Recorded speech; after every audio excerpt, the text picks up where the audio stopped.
we're going to talk about camping etiquette. Some of the things that you need to be aware of when you're RVing in an RV park.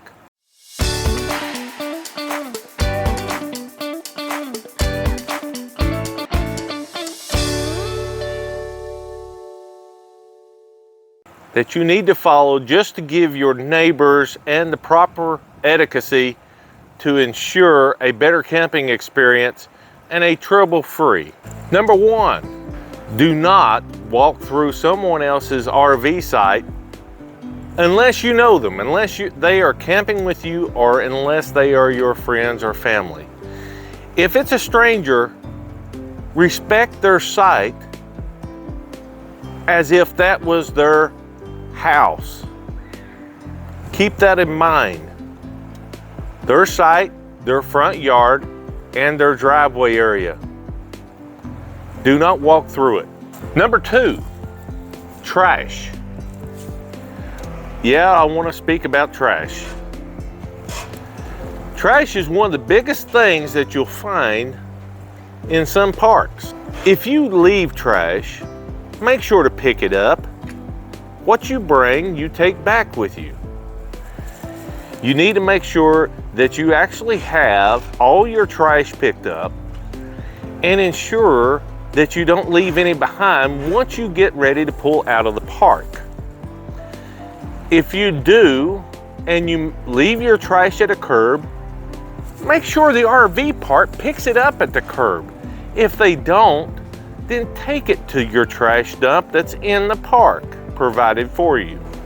If your trash spills, make sure you do your best to pick it up. Do not leave it for the next person coming up behind you. Number three, quiet hours. Don't play loud music. Don't have the TV on blasting outside if you have an outside entertainment center. And don't congregate around the fire pit until 3 in the morning. If they have quiet hours at 11 o'clock and you want to sit by a fire pit after 11 o'clock, then do that, but do it quietly. Do not be out partying like an animal past the time. Respect your neighbors. Remember, these RV walls are super thin. They can hear every word you're saying, and you're keeping your neighbor up at night. How would you feel if you were in the bedroom trying to sleep when your neighbor is out partying and yelling and screaming and having a blast? Yeah, it's great for them, but it's bad for the person trying to sleep.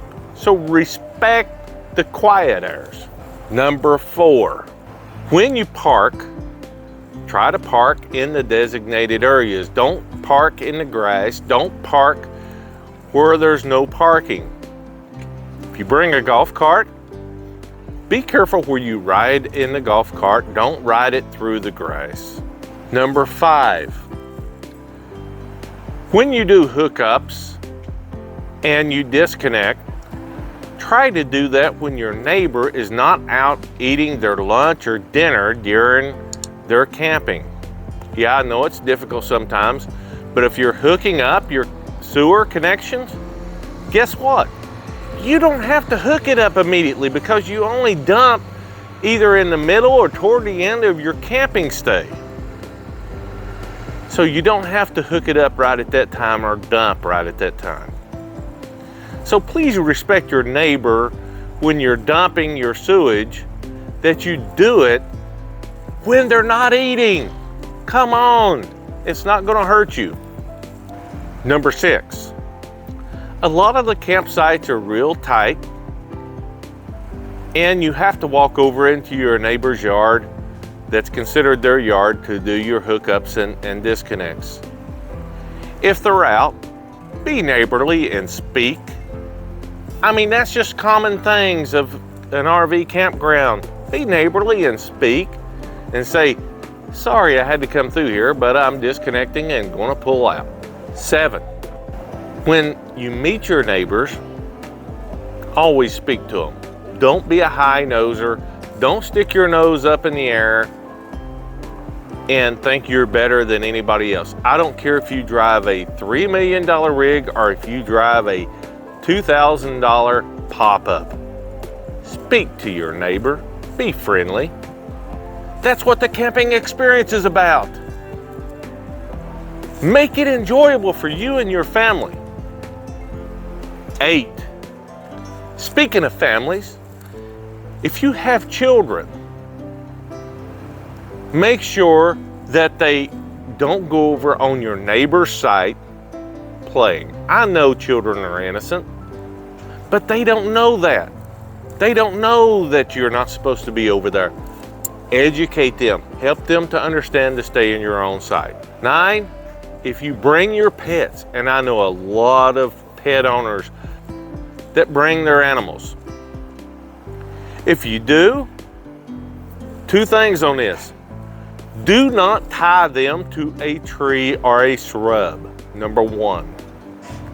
Why? Because of that is they wear the bark off of the tree and can kill it. Number 2, if your dog does their business, pick it up. Do not leave it. Come on, people. Respect the next person coming in behind you that's going to get your site. And respect your neighbor. Pick it up. It's only going to take you 5 seconds. The easiest way to do that is if you don't have a doggy-doo bag, guess what? Use your Walmart bags, turn it inside out, pick it up, turn it outside out. Done. Tie it off, throw it in the trash. It's that simple. Finally, when you're driving through the park, remember to drive slowly. I have been in RV parks and seen cars through that thought they were on a racetrack.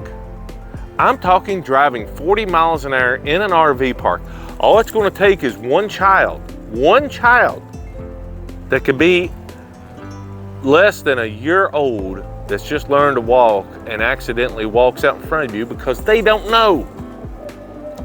Respect that. Slow down. Do the speed limits. And finally, one more thing is when you're leaving, you don't have to do 90 miles an hour towing your RV out or driving your RV out either. Drive it slowly. Yes, I know you want to get home. Yes, I know you want to get back and get unhooked. But guess what? It could potentially save a life just to slow down. Guys, these are some things of camping etiquette that I wanted to bring to you and wanted to show you and tell you that could help you out in the future to have a more enjoyable experience. It's all about the camaraderie and it's all about the friendships that you make at a campground. I can't tell you the number of friends that I've had. These are the things that'll help you make a more enjoyable experience, not only for you, but for your family and for your neighbors. Guys, and remember, camping is about the lifestyle, it's about the experience, and it's about the fun. And most of all, it's about relaxing. And remember, I will see you on the next one.